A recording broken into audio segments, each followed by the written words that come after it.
जय हिंद, मैं कुमार सत्य सर स्वागत करता हूं आपका द एकेडमी 2.0 पर। हम लोग देख रहे हैं बीपीएससी टीआरई 4.0 के पीआरटी, टीईटी, पीजीटी एग्ज़ाम के लिए जीके जीएस, जो कि बीपीएससी टीआरई 4.0 के लिए अति महत्वपूर्ण होने वाला है।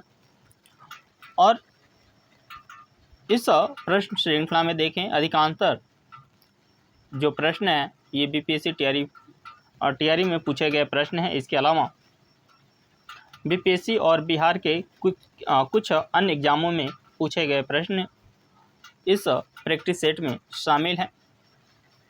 चलिए प्रश्नों की तरफ देखें। पहला ही प्रश्न है कि किस वंश को पितृहंता वंश के नाम से जाना जाता है। आपको इसमें बताना है कि किस वंश को पितृहंता वंश के नाम से जाना जाता है। ऑप्शन ए है हर्यक वंश, ऑप्शन बी है शिशुनाग वंश, ऑप्शन सी है नंद वंश और ऑप्शन डी है उपयुक्त में से एक से अधिक और ऑप्शन ई है इनमें से कोई नहीं। अगर पितृहंता वंश की बात करें, इसे हर्यक वंश के नाम से जानते हैं। इसे किस नाम से जानते हैं? हर्यक वंश के नाम से जानते हैं। इस हर्यक वंश का संस्थापक कौन था? तो इसका जो संस्थापक था वो था बिंबिसार। कौन था?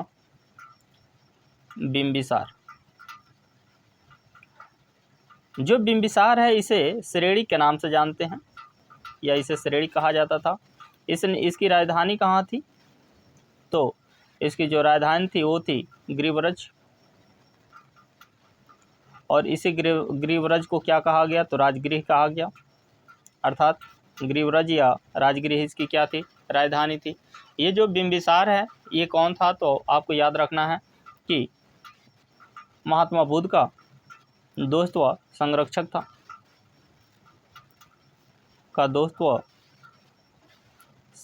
था।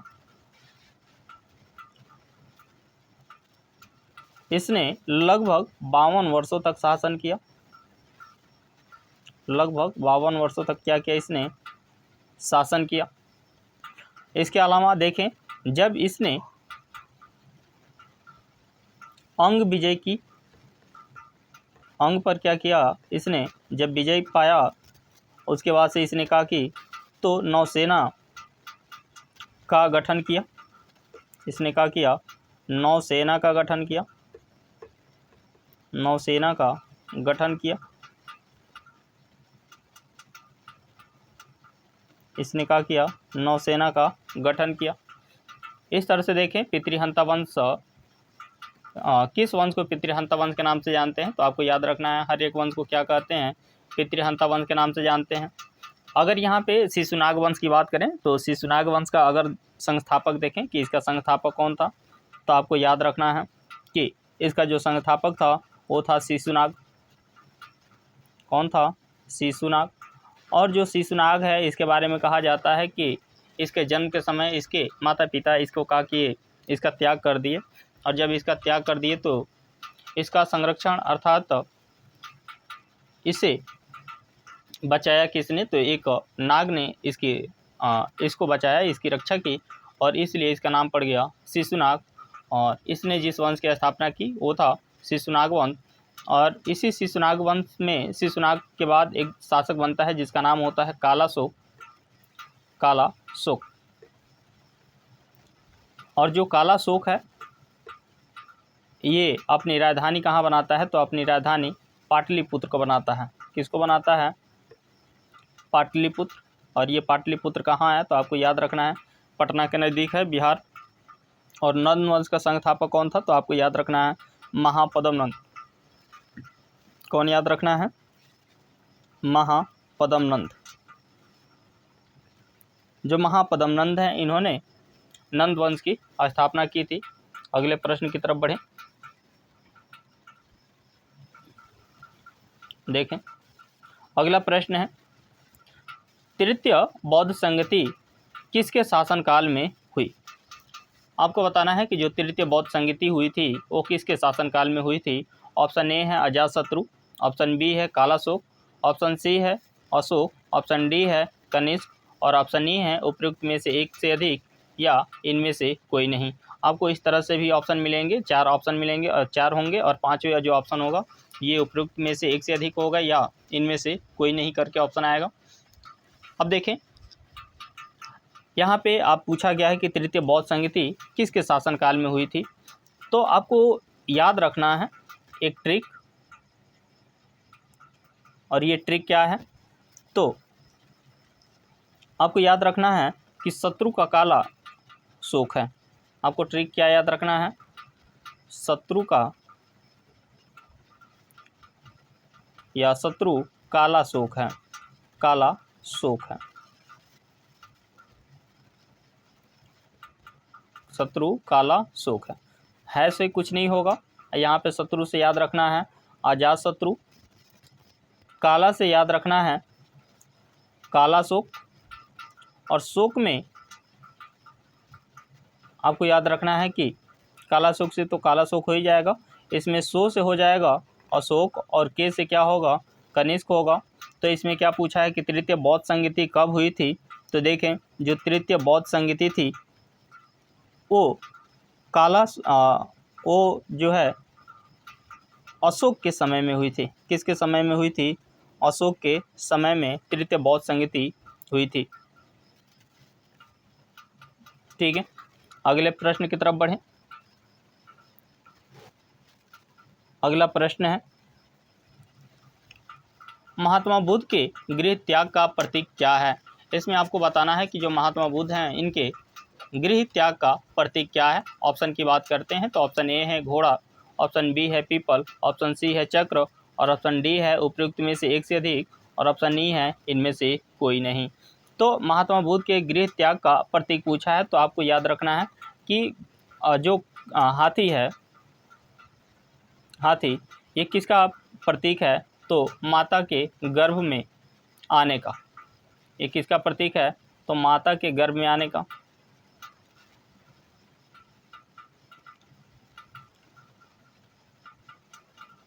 इसके बाद से देखें जो कमल है, कमल किसका प्रतीक है, तो बुद्ध के जन्म का।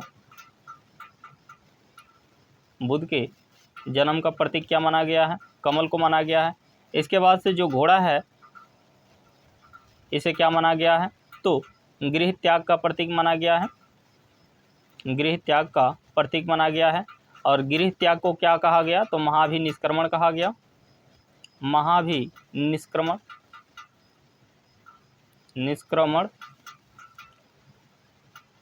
इसके बाद से देखें जो पीपल है, पीपल जिसे बोधि वृक्ष कहा गया, यह बोधि वृक्ष, जो बोधि वृक्ष है ये किसका प्रतीक है, तो ज्ञान का प्रतीक है, ज्ञान का प्रतीक है। इसके अलावा जो चक्र है, चक्र किसका प्रतीक है, तो ये धर्म चक्र परिवर्तन का, धर्म चक्र परिवर्तन का, परिवर्तन। और धर्म चक्र परिवर्तन की बात करें तो जब महात्मा बुद्ध ने अपनी पहली उपदेश जब सारनाथ में दिया, जब महात्मा बुद्ध ने अपना पहला उपदेश सारनाथ में दिया, तो इसे ही किस नाम से जाना गया, तो धर्म चक्र परिवर्तन के नाम से जाना गया। इसके बाद से निर्वाण की बात करें, निर्वाण, और इस निर्वाण को क्या कहा गया, तो इस निर्वाण को कहा जाता है मोक्ष, जिसे बौद्ध धर्म में महापरिनिर्वाण के नाम से जाना गया, महापरिनिर्वाण, महापरिनिर्वाण कहा गया। इस तरह से देखें महात्मा बुद्ध के गृह त्याग का प्रतीक क्या है, तो इसके लिए राइट ऑप्शन होगा ऑप्शन नंबर ए घोड़ा। अगले प्रश्न की तरफ बढ़ें। देखें अगला प्रश्न है निम्न में से किस शासक ने पहली बार भारत में जजिया कर लागू की। इसमें आपको बताना है कि भारत में जजिया कर लागू करने वाला प्रथम शासक कौन था। ऑप्शन ए है मोहम्मद गौरी, ऑप्शन बी है कुतुबुद्दीन ऐबक, ऑप्शन सी है मोहम्मद बिन कासिम, ऑप्शन डी है उपयुक्त में से एक से अधिक, और ऑप्शन ई है इनमें से कोई नहीं। तो अगर यहाँ मोहम्मद बिन कासिम की बात करते हैं तो ये 712 में ये सिंध पर आक्रमण करता है। कहाँ आक्रमण करता है? सिंध पर आक्रमण करता है। और सिंध का जो शासक है वो कौन होता है? तो दाहिर होता है। और इस दाहिर को क्या करता है? यह पराजित करता है। और पराजित करने के बाद इस पर कब्जा किसका हो जाता है? तो मोहम्मद बिन कासिम का हो जाता है। और यहाँ पर ये अपने धर्म का प्रचार करता है, यानी मुस्लिम धर्म या इस्लाम धर्म का प्रचार प्रसार करता है और कहता है कि जो लोग इस्लाम धर्म को स्वीकार कर लेते हैं उनके लिए तो ठीक रहता है, लेकिन जो लोग उसे इनकार करने से मना करते हैं उनके ऊपर एक धर्म टैक्स लगाता है या धर्म कर लगाता है। और इसी धर्म को क्या कहा गया? तो इसी धर्म को कहा गया जजिया कर। क्या कहा गया? जजिया कर। तो जजिया कर को पहली बार लागू करने वाला शासक कौन था? तो आपको याद रखना है मोहम्मद बिन कासिम। अगले प्रश्न की तरफ बढ़ें। देखें, अगला प्रश्न है, तराइन के किस युद्ध में पृथ्वीराज चौहान की हार हुई? इसमें आपको बताना है कि पृथ्वीराज चौहान जो है उनकी हार किस युद्ध में हुई थी। ऑप्शन ए है 1025 में, ऑप्शन बी है 1027 में, ऑप्शन सी है 1192 में, ऑप्शन सी है उपयुक्त में से एक से अधिक, और ऑप्शन ई है इनमें से कोई नहीं। तो जो तराइन के युद्ध की बात करें कि तो जो तराइन का युद्ध था, तराइन का युद्ध, ये जो तराइन का युद्ध है ये 2 बार हुआ। एक हुआ 1191 में और एक हुआ 1192 में। जो 1191 में हुआ ये पृथ्वीराज चौहान वो गौरी के मध्य हुआ। किसके मध्य हुआ? गौरी के मध्य। लेकिन इसमें जो पृथ्वीराज चौहान है इसका साथ देता है जयचंद। कौन देता है? जयचंद। और जब जयचंद इसके साथ देता है तो इसमें गौरी की हार होती है और पृथ्वीराज चौहान क्या होता है? इसमें विजयी हो जाता है। क्या होता है? विजयी होता है। लेकिन देखें कि जो पृथ्वीराज चौहान है ये जयचंद के साथ कुछ गलत करता है। और कुछ गलत क्या करता है कि इसके बहन को ही लेकर निकल लेता है। और जब निकल लेता है तो फिर इनके बीच विवाद हो जाता है। और उसके बाद से 1192 में मोहम्मद गौरी पुनः वापस आता है और यहाँ फिर से पृथ्वीराज चौहान और गौरी के मध्य युद्ध होता है। गौरी के मध्य क्या होता है? युद्ध होता है। लेकिन यहाँ पे जो जयचंद है गौरी का साथ देता है। किसका साथ देता है? गौरी का साथ देता है। कौन? जयचंद। और जब जयचंद गौरी का साथ देता है तो यहाँ पर क्या हो जाता है? गौरी की जीत होती है। गौरी की क्या होगी? जीत हुई। और पृथ्वीराज चौहान की क्या हुई? यहाँ पे हार हुई। तो इस तरह से देखें कि पृथ्वीराज चौहान की हार तराइन किस युद्ध में हुई थी? तो 1192 में। यही जो 1192 का तराइन का द्वितीय युद्ध है, इसमें जो गौरी है इसने अपने 2 महत्वपूर्ण सेनापति को लेकर आता है, जिसमें एक होता है कुतुबुद्दीन ऐबक और दूसरा होता है बख्तियार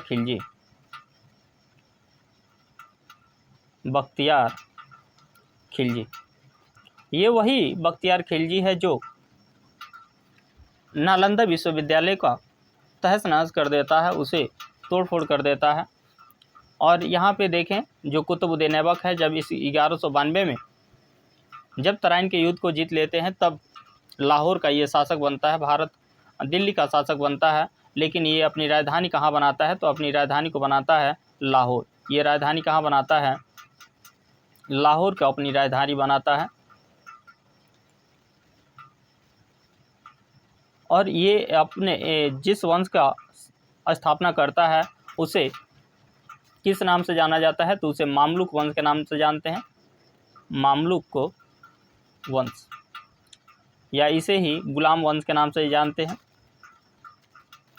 गुलाम वंश के नाम से जाना जाता है। इस तरह से देखें, तराइन के किस युद्ध में पृथ्वीराज चौहान की हार हुई थी, तो आपको याद रखना है 1192 के तराइन के युद्ध में क्या हुई थी, पृथ्वीराज चौहान की हार हुई थी। अगले प्रश्न देखें अगला प्रश्न है, किस अधिवेशन को कांग्रेस लीग योजना कहा जाता है। आपको बताना है कि किस अधिवेशन को कांग्रेस लीग योजना कहा गया।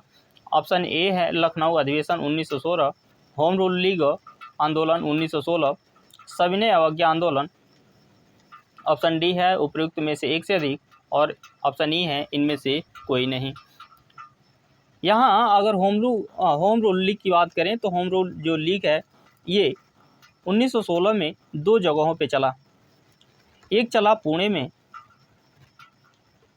और दूसरा चला मद्रास में। जो पुणे में चला इसको चलाने वाले थे बाल गंगाधर तिलक। कौन थे? बाल गंगाधर तिलक। और मद्रास में जो चला इसको चलाने वाली थी एनी बेसेंट। कौन थी? Annie Besant. ठीक है, तो ये होम रूल लीग ये दो जगहों पे एक साथ शुरू हुआ, एक पुणे में और दूसरा मद्रास में। पुणे में जो शुरू करने वाले थे वो थे बाल गंगाधर तिलक, और मद्रास में चालू करने वाली कौन थी? तो एनी बेसेंट थी।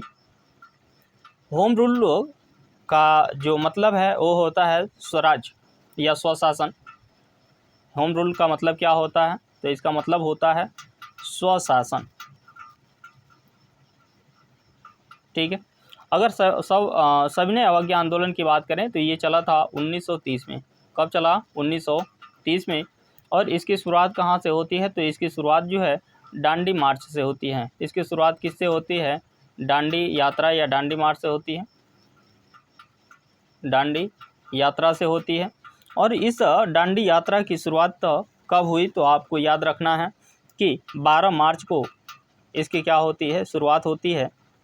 12 मार्च 1930 से लेकर और 6 अप्रैल 1930 तक चलता है। इसमें 390 किलोमीटर की दूरी तय की गई। कितने दिनों में? तो आपको याद रखना है 24 दिनों में। कितने लोगों के साथ ये यात्रा शुरू हुई थी? तो 78 लोगों के साथ, जिसमें अगर महात्मा गांधी को शामिल करें तो इसमें टोटल 79 लोग शामिल हो जाते हैं। और इस जो डांडी यात्रा है इसकी शुरुआत कहाँ से होती है? तो साबरमती आश्रम से हुई। साबरमती आश्रम। और इस साबरमती आश्रम से कहाँ तक हुई थी? तो आपको याद रखना है डांडी तक हुई थी। और यहाँ तक की कुल दूरी कितनी थी? 390 किलोमीटर की थी, और इसे 24 दिनों में तय किया गया था। यहाँ लखनऊ अधिवेशन की बात करें तो ये लखनऊ में दो अधिवेशन या मुस्लिम लीग और कांग्रेस के द्वारा एक साथ शुरू की गई। यहाँ पर इन दोनों के बीच जो है समझौता हो जाता है, और इसी समझौते को कांग्रेस लीग योजना के नाम से जाना जाता है। और इसके लिए ऑप्शन नंबर ए क्या होगा? राइट होगा, लखनऊ अधिवेशन 1916। अगला प्रश्न देखें। अगला प्रश्न है, अंडमान निकोबार द्वीप समूह का सबसे उत्तरी द्वीप कौन सा है? आपको बताना है कि अंडमान निकोबार द्वीप समूह का सबसे उत्तरी द्वीप कौन सा है। ऑप्शन ए है कोको द्वीप, ऑप्शन बी है लैंडफॉल द्वीप, ऑप्शन सी है इंदिरा पॉइंट, ऑप्शन डी है उपयुक्त में से एक से अधिक, और ऑप्शन ई है इनमें से कोई नहीं। यहाँ देखें, अगर म्यांमार का अगर निचला हिस्सा देखें तो यहाँ पे एक द्वीप मिलेगा जिसे कहते हैं कोको द्वीप। क्या कहा जाएगा? कोको द्वीप। और ये कोको द्वीप किसका पार्ट है? तो आपको याद रखना है म्यांमार का। यहाँ अंडमान निकोबार द्वीप समूह है, और इस अंडमान निकोबार द्वीप का यहाँ पे आपको एक द्वीप मिलेगा जिसे कहते हैं लैंडफॉल द्वीप। क्या नाम है? लैंडफॉल द्वीप। और इसके बीच में एक स्ट्रेट मिलेगा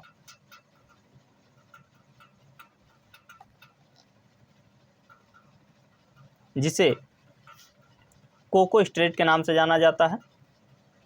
कोको स्ट्रेट कहा जाता है। अब देखें, पूछा गया है कि अंडमान निकोबार द्वीप समूह का सबसे उत्तरी द्वीप कौन सा है। तो आपको याद रखना है ये जो लैंडफॉल द्वीप है ये अंडमान निकोबार का सबसे उत्तरी द्वीप है, अर्थात इसके लिए ऑप्शन नंबर बी क्या होगा? राइट होगा। और इंदिरा पॉइंट की बात करें, इसे पिग्मेलियन पॉइंट के नाम से जानते हैं या पार्सन पॉइंट भी कहा जाता है। पिग्मेलियन पॉइंट, और इसे क्या कहा जाता है तो पार्सन पॉइंट के नाम से जानते हैं, पार्सन पॉइंट। और ये क्या है, भारत का सबसे दक्षिणतम बिंदु है, भारत का सबसे दक्षिणतम बिंदु है।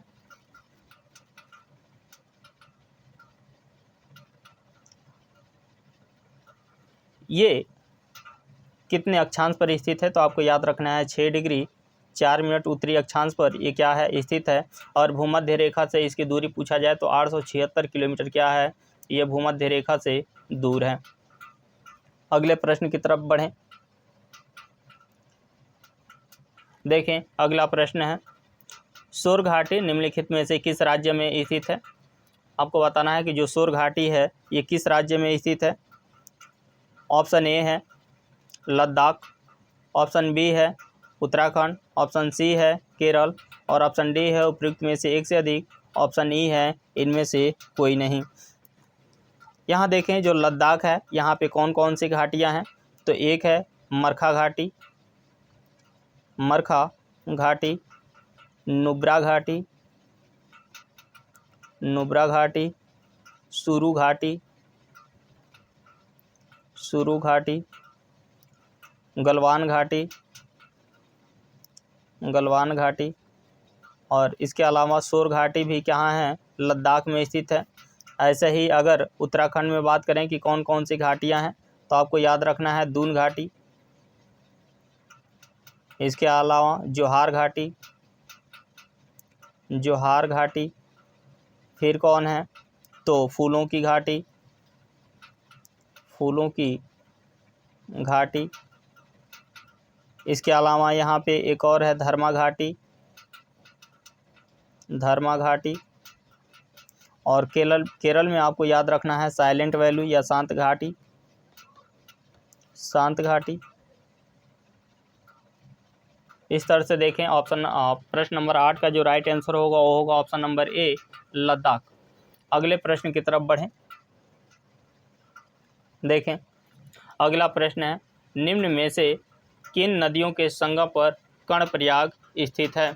आपको बताना है कि जो कर्णप्रयाग है किन नदियों के संगम पर स्थित है। ऑप्शन ए है अलकनंदा और धौली गंगा, ऑप्शन बी है अलकनंदा और नंदाकिनी, ऑप्शन सी है अलकनंदा और पिंडार, और ऑप्शन डी है उपयुक्त में से एक से अधिक, और ऑप्शन ई है इनमें से कोई नहीं।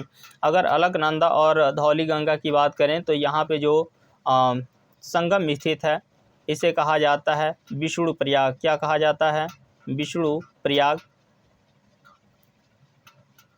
इसके अलावा देखें अलकनंदा और नंदाकिनी जहाँ पे मिलती है इसको कहा जाता है नंद प्रयाग, नंद प्रयाग। और अलकनंदा और पिंडार जहाँ पे मिलती है इसको कहा जाता है कर्ण प्रयाग, कर्ण प्रयाग।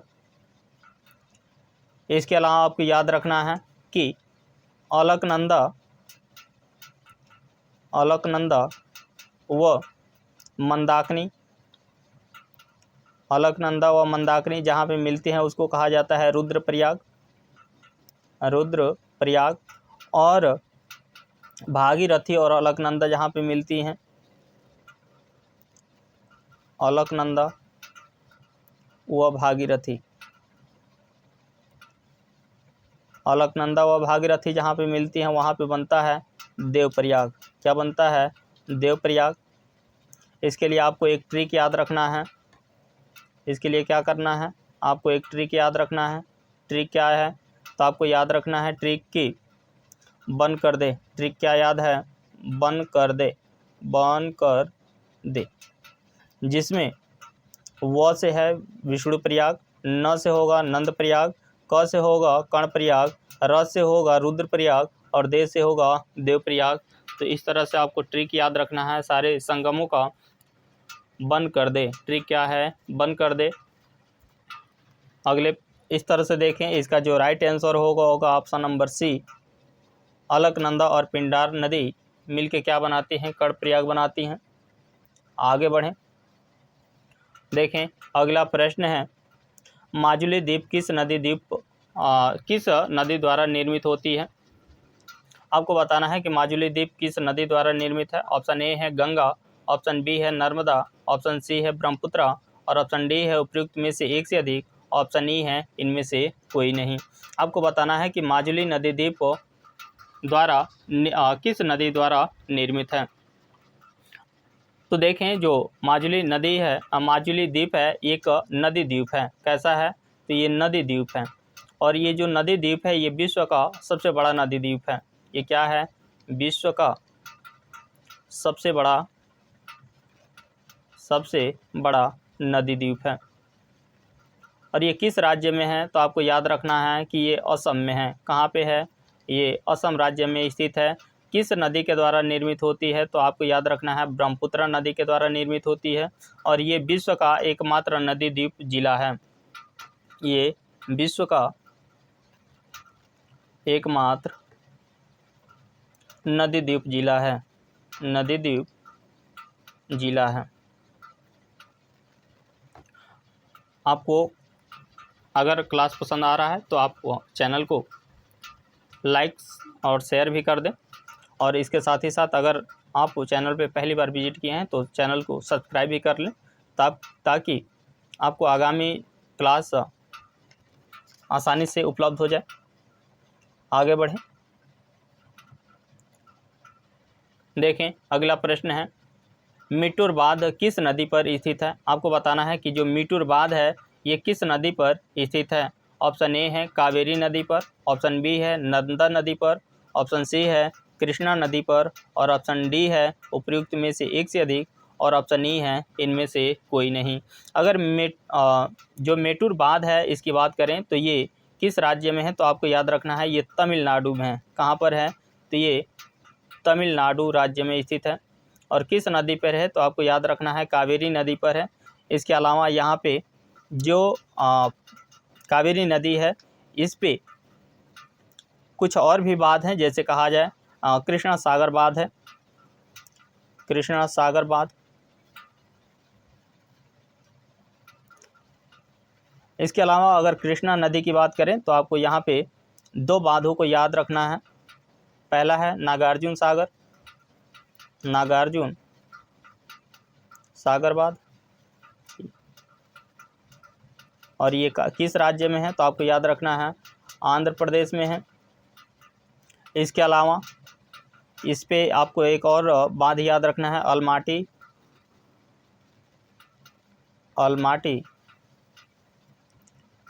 सागर बांध और ये किस राज्य में है? तो आपको याद रखना है ये कर्नाटक में है। ठीक है। और नर्मदा की बात करें तो आपको याद रखना है इस पर Indira Sagar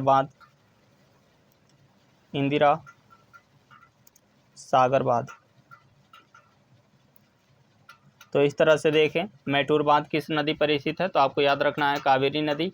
option number A इसके लिए क्या है? राइट होगा। अगले प्रश्न की तरफ बढ़ें। देखें अगला प्रश्न है, भारत का सबसे ऊंचा गुरुत्वीय बांध कौन सा है? आपको बताना है कि भारत का सबसे ऊंचा गुरुत्वीय बांध कौन सा है। ऑप्शन ए है हीराकुंड बांध, ऑप्शन बी है भाखड़ा बांध, ऑप्शन सी है टिहरी बांध और ऑप्शन डी है उपयुक्त में से एक से अधिक और ऑप्शन ई है इनमें से कोई नहीं। अगर भारत के सबसे ऊंचे बांध की बात करें कि भारत का जो सबसे ऊंचा बांध है वो कौन सा है? तो आपको याद रखना है कि भारत का सबसे ऊंचा गुरुत्वीय बांध जो है भाखड़ा बांध है। ये किस नदी पे है? तो आपको याद रखना है सतलज नदी पर है। किस नदी पर है? तो सतलज नदी पर है और इस पर दो बांध हैं। ऊपर मिलेगा भाखड़ा और इसके जस्ट नीचे मिलेगा नांगल और इस तरह से इस बांध का नाम पड़ता है भाखड़ा नांगल बांध, जो क्या है विश्व का सबसे ऊंचा या भारत का सबसे ऊंचा गुरुत्वीय बांध है। इसके अलावा अगर विश्व के सबसे ऊंचे बांध की बात करें तो उसका नाम है नूरेक बांध। विश्व का सबसे ऊंचा बांध कौन सा है? विश्व का सबसे ऊंचा बांध, तो आपको याद रखना है नुरेक बांध। और ये नुरेक बांध किस कहाँ पे है, तो आपको याद रखना है तजाकिस्तान में है, तजाकिस्तान में है। इसके अलावा आपको भारत की अगर सबसे ऊंचा बांध अगर पूछा जाए तो भारत का सबसे ऊंचा बांध कौन सा है, तो भारत का जो सबसे ऊंचा बांध है वो है टिहरी बांध। और ये किस नदी पे है, तो आपको याद रखना है भागीरथी और भिलांगना नदी के संगम पर है। ये भागीरथी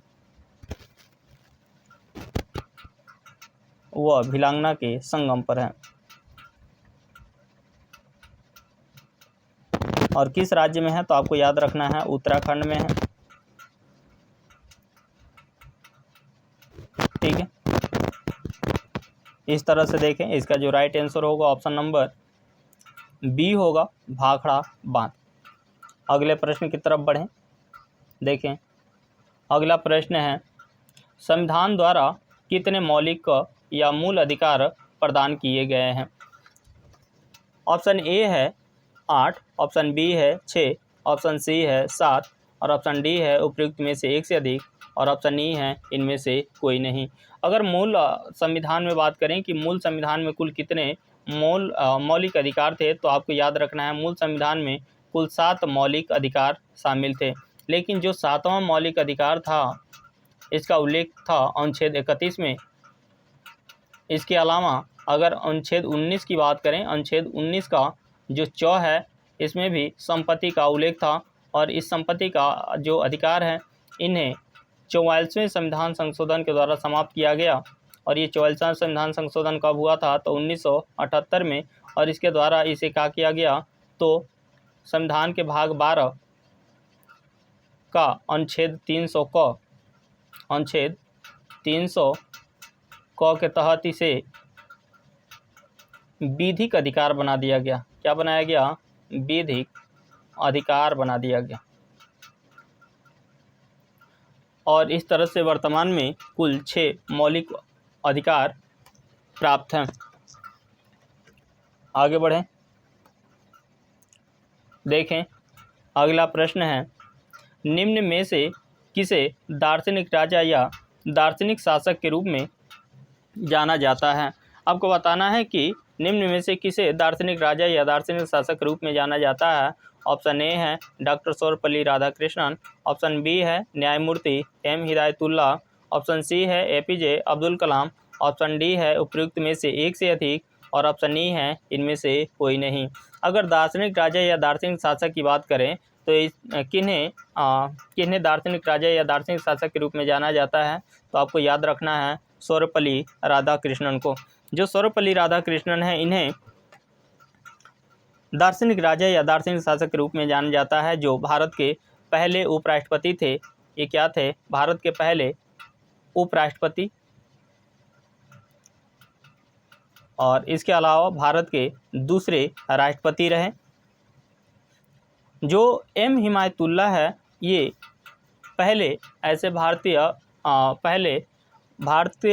या भारत के मुख्य न्यायाधीश रहे जो कार्यवाहक राष्ट्रपति रहे, कार्यवाहक राष्ट्रपति रहे। भारत के एकमात्र न्यायमूर्ति एम हिदायतुल्लाह जो कार्यवाहक राष्ट्रपति के रूप में कार्य किए। एपीजे अब्दुल कलाम जिसे मिसाइल मैन के नाम से जाना जाता है, मिसाइल मैन। और जो ये मिसाइल मैन हैं ये देश के 11वें राष्ट्रपति रहे।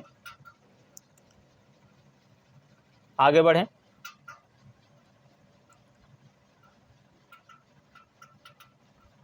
देखें, अगला प्रश्न है स्वतंत्र भारत के पहले लोकसभा अध्यक्ष कौन थे। आपको बताना है कि स्वतंत्र भारत के पहले लोकसभा अध्यक्ष कौन थे।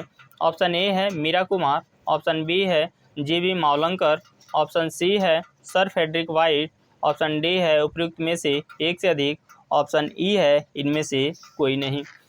स्वतंत्र भारत के पहले अगर लोकसभा अध्यक्ष की बात करें तो वो थे जीवी मावलंकर। कौन थे, जीवी मावलंकर, जिनका पूरा नाम है गणेश वासुदेव मावलंकर। इनका पूरा नाम क्या है? गणेश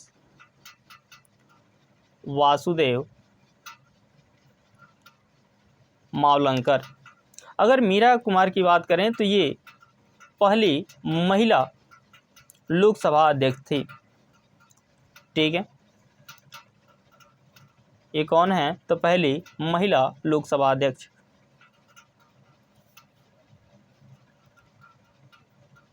पहली महिला लोकसभा अध्यक्ष।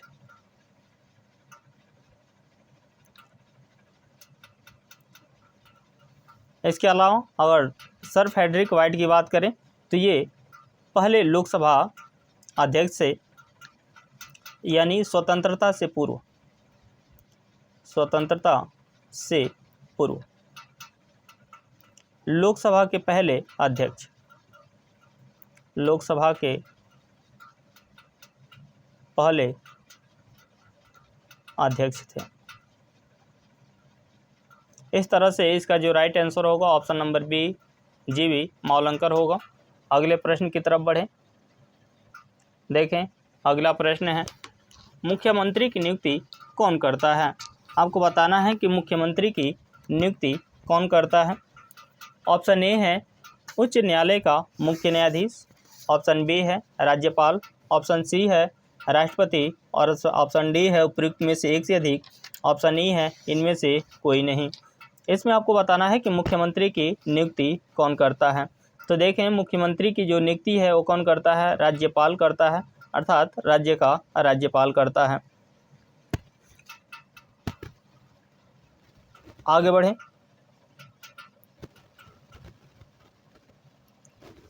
देखें, अगला प्रश्न है, ये बहुत ही महत्वपूर्ण प्रश्न है, यानी वेरी इम्पोर्टेंट प्रश्न है।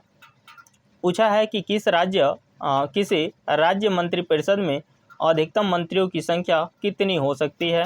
ऑप्शन ए है 12, ऑप्शन बी है 50, ऑप्शन सी है विधानसभा के कुल सदस्य संख्या का 15%, उपयुक्त में से एक से अधिक, यहाँ एक से अधिक होगा, एक से अधिक, और ऑप्शन ई होगा इनमें से कोई नहीं। तो आपको याद रखना है कि 91वें संविधान संशोधन 2003, ठीक है, 91वां संविधान संशोधन 2003, ये जो 91वां संविधान संशोधन 2003 है, ये क्या कहता है? ये कहता है कि किसी राज्य का मंत्रिपरिषद में विधानसभा के कुल सदस्य संख्या का 15% से अधिक नहीं हो सकता। इसमें मुख्यमंत्री भी शामिल है, और यही चीज़ केंद्र में लोकसभा पे भी लागू होता है। ठीक है ना, कि कुल लोकसभा सदस्य संख्या का 15% से अधिक केंद्रीय मंत्रिपरिषद में मंत्री होंगे। इस तरह से देखें, इसके लिए ऑप्शन नंबर सी क्या होगा? राइट होगा। अगले प्रश्न की तरफ बढ़ें। देखें, अगला प्रश्न है, खतरे के संकेतों के लिए लाल प्रकाश का प्रयोग किया जाता है क्योंकि। आपको बताना है कि खतरे के संकेतों के लिए लाल प्रकाश का प्रयोग किया जाता है क्योंकि। ऑप्शन ए है प्रकाश प्रकीर्णन, क्योंकि इसका प्रकीर्णन सबसे अधिक व तरंगदैर्ध्य सबसे कम होता है। ऑप्शन बी है इसका प्रकीर्णन सबसे कम तथा तरंगदैर्ध्य सबसे अधिक होता है। ऑप्शन सी इसका प्रकीर्णन नहीं होता। ऑप्शन डी है इनमें से एक से अधिक, और ऑप्शन ई है इनमें से कोई नहीं। तो आपको याद रखना है कि जो लाल प्रकाश होता है इसका प्रकीर्णन सबसे कम होता है तथा तरंगदैर्ध्य सबसे अधिक होता है, अर्थात इसके लिए ऑप्शन नंबर बी क्या होगा? राइट आंसर होगा। अगले प्रश्न की तरफ बढ़ें। देखें, अगला प्रश्न है कि शुद्ध जल का पीएच मान कितना होता है। आपको बताना है कि जो शुद्ध जल होता है उसका पीएच मान कितना होता है। ऑप्शन ए है 6.6, ऑप्शन बी है 7, ऑप्शन सी है 7.4, ऑप्शन डी है उपयुक्त में से एक से अधिक, और ऑप्शन ई है इनमें से कोई नहीं। तो अगर 6.6 की बात करें कि 6.6 जो है ये पीएच मान किसका होता है, तो आपको याद रखना है मानव लार का। जो मानव का लार्वा होता है उसका जो pH मान कितना होता है, 6.6 होता है। इसके साथ ही साथ गाय के दूध का भी pH मान कितना होता है, यहाँ गाय है, गाय के दूध का pH मान कितना होता है, तो ये भी 6.6 होता है। इसके अलावा जो 7.4 है ये क्या है, मानव रक्त का pH मान है, मानव रक्त का pH मान है। और 7 है ये शुद्ध जल का pH मान होता है। अर्थात ऑप्शन नंबर बी क्या होगा, इसके लिए राइट होगा। अगले प्रश्न की तरफ बढ़ें। देखें अगला प्रश्न है, कौन सा एकमात्र धातु जो द्रव अवस्था में पाया जाता है। आपको बताना है कि कौन सा ऐसा एकमात्र धातु है जो द्रव अवस्था में पाया जाता है। आपको ऑप्शन बताना है। ऑप्शन ए है ब्रोमीन, ऑप्शन बी है पारा, ऑप्शन सी है मैग्नीशियम, ऑप्शन डी है उपयुक्त में से एक से अधिक, ऑप्शन ई है इनमें से कोई नहीं। तो देखें जो पारा है ये क्या है, अधातु है। क्या है, अधातु है। और किस अवस्था में पाया जाता है, तो ये पाया जाता है जो ब्रोमीन है ये द्रव अवस्था में पाया जाता है। किस अवस्था में पाया जाता है, द्रव अवस्था में पाया जाता है। अर्थात ये अपवाद है, ये क्या है, अपवाद है। इसके अलावा जो मैग्नीशियम है ये क्या है, ये धातु है, लेकिन किस अवस्था में पाई जाएगी, ये ठोस अवस्था में पाई जाएगी। ऐसे ही पारा जो है ये क्या है, धातु है, लेकिन किस अवस्था में पाई जाएगी, तो ये द्रव अवस्था में पाई जाएगी। अर्थात ये जो पारा है ये भी क्या है, अपवाद है। अर्थात जो पारा है ये धातु का अपवाद है जो द्रव अवस्था में पाई जाएगी, और ब्रोमीन जो है अधातु का अपवाद है जो द्रव अवस्था में पाई जाएगी। क्योंकि जो धातु होती हैं हमेशा किस अवस्था में पाई जाती हैं, कठोर अवस्था में पाई जाती हैं, और जो अधातु हैं ये कठोर और ठोस और गैस अवस्था में पाई जाती हैं। लेकिन यहाँ देखें ब्रोमीन जो है द्रव अवस्था में पाई जा रही है, जो क्या है, सीधे इस नियम का विरोध है। अर्थात ये अपवाद है। इसलिए देखें यहाँ पे एकमात्र धातु जो द्रव अवस्था में पाई जाती है वो है ऑप्शन नंबर बी पारा, जो क्या है, एक धातु है, लेकिन किस अवस्था में पाई जाती है, तो द्रव अवस्था में पाई जाती है। अगले प्रश्न की तरफ बढ़ें। देखें अगला प्रश्न है, ओजोन परत के क्षरण के लिए सर्वाधिक जिम्मेदार गैस कौन सी है। आपको बताना है कि ओजोन क्षरण के लिए सर्वाधिक जिम्मेदार गैस कौन सी है।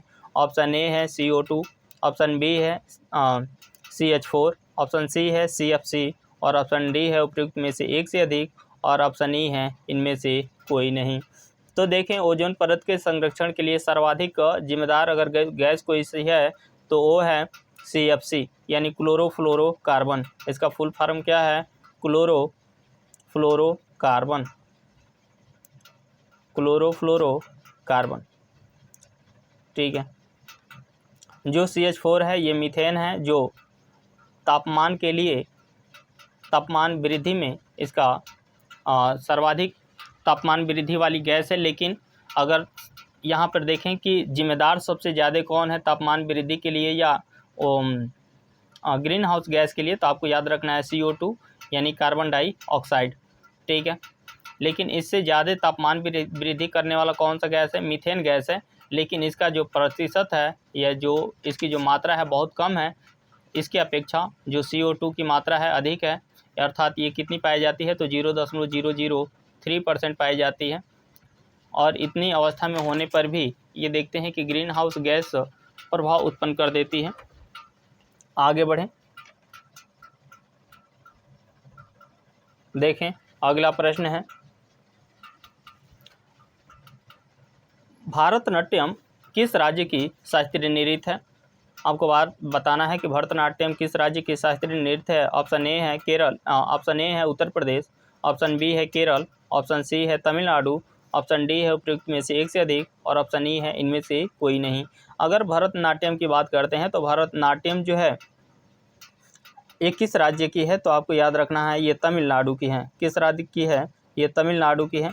लेकिन वहीं अगर केरल की बात करते हैं कि केरल में क्या है, तो केरल में मिलेगा आपको कथकली, और यूपी में कौन सा मिलेगा आपको, कथक। आगे बढ़ें। आपको बताना है कि वाल्मीकि बाघ अभयारण्य किस राज्य में स्थित है। आपको वाल्मीकि बाघ अभ्यारण्य बताना है कि किस राज्य में स्थित है। ऑप्शन ए है बिहार, ऑप्शन बी है उत्तराखंड, ऑप्शन सी है उत्तर प्रदेश, ऑप्शन डी है इनमें से एक से अधिक या इनमें से कोई नहीं। तो आपको बताना है कि वाल्मीकि बाघ अभ्यारण्य किस राज्य में है। तो आपको याद रखना है ऑप्शन नंबर ए बिहार। ठीक है, आगे बढ़ें।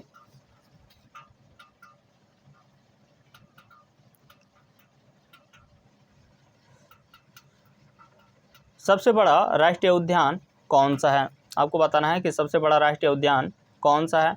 ऑप्शन ए है हमीरस राष्ट्रीय उद्यान, ऑप्शन बी है साउथ बटन राष्ट्रीय उद्यान, ऑप्शन सी है कच्छ का रण, ऑप्शन डी है उपयुक्त में से एक से अधिक, ऑप्शन ई है इनमें से कोई नहीं।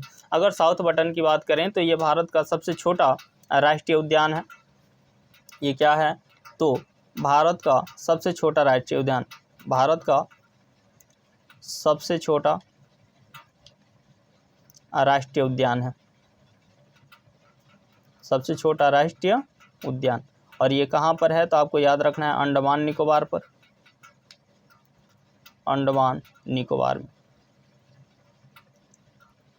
ठीक है, इसके अलावा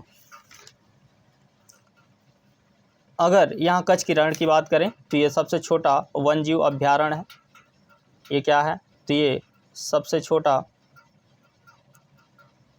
वन्यजीव अभ्यारण्य है, वन्यजीव अभ्यारण्य है।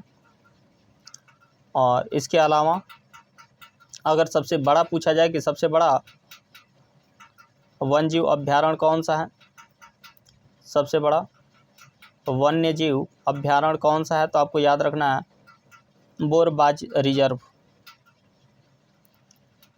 बोरबाज रिजर्व जो है ये कहाँ पे है, तो महाराष्ट्र में है, जो सबसे बड़ा वन्यजीव अभ्यारण्य है। और सबसे बड़ा राष्ट्रीय उद्यान की बात करें तो ऑप्शन नंबर ए आपको याद रखना है हमीरस राष्ट्रीय उद्यान। आगे बढ़ें, देखें ये अंतिम प्रश्न है। पूछा गया है कि भारत में बाघ संरक्षण परियोजना की शुरुआत कब हुई थी। ऑप्शन ए है 1970, ऑप्शन बी है 1972, ऑप्शन सी है 1973, और ऑप्शन डी है 2022, और ऑप्शन ई है उपयुक्त में से एक से अधिक और इनमें से कोई नहीं। तो आपको इसमें बताना है कि भारत में बाघ संरक्षण अधिनियम कब शुरू किया गया था। तो आपको याद रखना है 1973, अर्थात इसके लिए ऑप्शन नंबर सी क्या होगा, राइट होगा। Thanks for watching. आपको ये क्लास कैसा लगा आप कमेंट करके ज़रूर बताएं।